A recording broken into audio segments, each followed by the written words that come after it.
In this video, I'm going to show you how to remove shortcuts from Google Drive.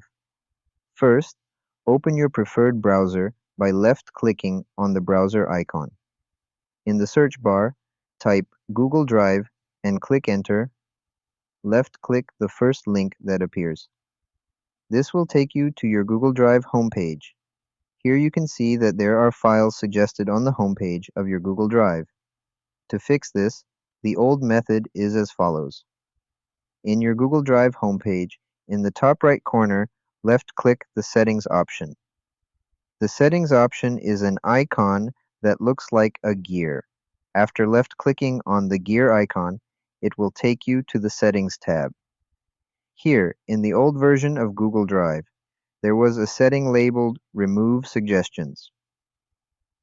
Google has removed this option from the newer Google Drive. To remove Google Drive shortcuts in the new version, simply go back to the home page. In the left navigation bar, you will see two options at the top. Simply left-click the My Drive option. This will take you to the actual Google Drive home page. Here, as you can see, there are no shortcuts or suggestions.